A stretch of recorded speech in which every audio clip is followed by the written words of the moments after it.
This is our third chapter, I love my India. इस chapter में हम India के बारे में पढ़ेंगे, जैसे इंडिया की लोकेशन, उसकी गवर्नमेंट के बारे में पढ़ेंगे। तो चलिए स्टार्ट करते हैं। In lesson 2 you will learn that there are 7 countries India lies in Asia. जैसे कि लास्ट चैप्टर में सब पिछले चैप्टर पढ़ा था कि कॉन्टिनेंट के बारे में पढ़ा था ना, तो कि जैसे 7 कॉन्टिनेंट है और हमारा जो इंडिया है वो एशिया कॉन्टिनेंट में आता है। India is a very big country. It is the 7th largest in the world and the second most populated after China. हमारी इंडिया जो है वो एक बहुत बड़ी कंट्री है और ये हमारे वर्ल्ड की 7th लार्जेस्ट कंट्री कही जाती है। और यदि हम पॉपुलेशन के अकॉर्डिंग देखें, यह है कि हमारे की जनसंख्या के अकॉर्डिंग अगर देखते हैं तो ये सेकेंड पॉपुलेटेड कंट्री है चाइना के बाद, यानी कि चाइना जो है वो हमारी फर्स्ट पॉपुलेटेड कंट्री है। It has a population of more than 135 crore. यहाँ की जो हमारी इंडिया की जो पॉपुलेशन है वो 135 करोड़ यानी 135 करोड़ से भी ज़्यादा मानी जाती है। In India people speak many languages. हमारे इंडिया में बहुत सारे अलग अलग तरीके की लैंग्वेजेस बोली जाती है, जैसे कुछ लोग हिंदी, इंग्लिश, तेलुगु, मराठी, बांग्ला, यानी कि इस तरीके से बहुत सारे लैंग्वेजेस को यूज़ करते हैं। India share its boundaries with many countries, Pakistan, Afghanistan, Nepal, Bhutan, China, Bangladesh and Myanmar.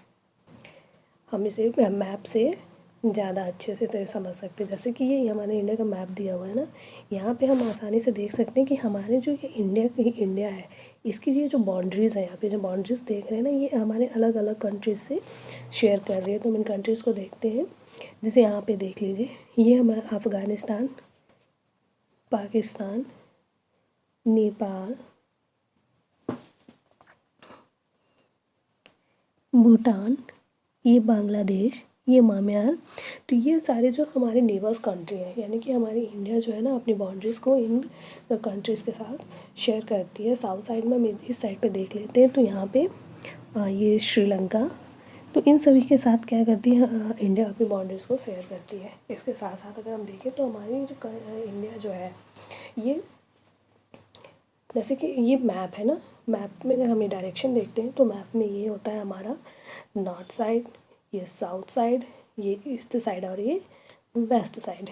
तो अगर हम देखें तो हमारा जो इंडिया है वो ईस्ट साइड में, यानी कि ईस्ट साइड में ये जो एरिया आप देख रहे हैं वेस्ट ऑफ बंगाल, यानी सॉरी बे ऑफ बंगाल, हमारे ये जो ईस्ट साइड का एरिया है वो इस बे ऑफ बंगाल से घिरा हुआ है।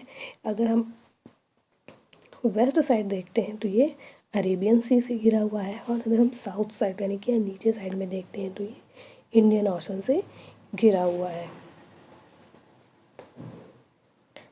India is divided into smaller parts called state. It has 28 states in 2019, two new union territories. हमारा इंडिया जो है वो कई छोटे छोटे छोटे छोटे स्टेट्स में बटा हुआ है, और इंडिया में 28 स्टेट्स हैं। और 2019 से पहले 29 स्टेट्स और 7 यूनियन टेरिटरी कहे जा रहे थे, बट 2019 में 28 स्टेट्स और 9 यूनियन टेरिटरीज कहे जाने हो गए हैं, जिसमें कि जम्मू कश्मीर और लद्दाख को ऐड किया गया है। There are two types of government in our country, the central government and the state government. Both work together to ensure the safety and welfare of the people. हमारी कंट्री में दो तरीके की गवर्नमेंट है, दो टाइप की government है, एक सेंट्रल गवर्नमेंट, एक स्टेट गवर्नमेंट। ये दोनों गवर्नमेंट क्या करती हैं, इन दोनों मिलकर साथ में काम करते हैं, और इनका काम ये इंश्योर करना है, ये सुनिश्चित करना है कि उनके जो लोग हैं, जो पीपल हैं, वो सेफ रहें और उनका हमेशा वेलफेयर हो, उनका हमेशा कल्याण हो। Next is central government. अब हम जिन टाइप्स के बारे में पढ़े, गवर्नमेंट के टाइप के बारे में पढ़े, तो हम उनके बारे में भी देख लेते हैं। तो फर्स्ट देखते हैं central government. India become independent on 15 August 1947। Independence gave us the right to choose the people who would govern us। जैसे कि हम सभी को मालूम है कि हमारा जो इंडिया है वो इंडिपेंडेंट कब हुआ था, 15 अगस्त 1947 को। तो इंडिपेंडेंस के बाद क्या हुआ, हमें कुछ राइट्स मिले।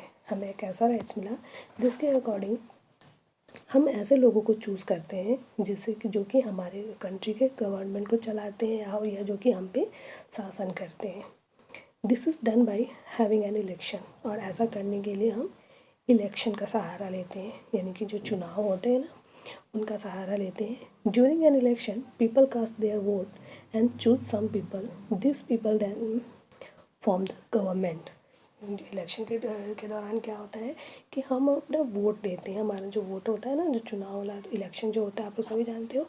तो इस इलेक्शन में क्या होता है, हम अपने वोट के को चूज़ करते हैं। अपने वोट को, जो हमारा जो वोट देने का जो राइट है, उसके अकॉर्डिंग हम वोट करते हैं। जो लोग हमें अच्छे लगते हैं, सही लगते हैं, हम उन्हें वोट करते हैं।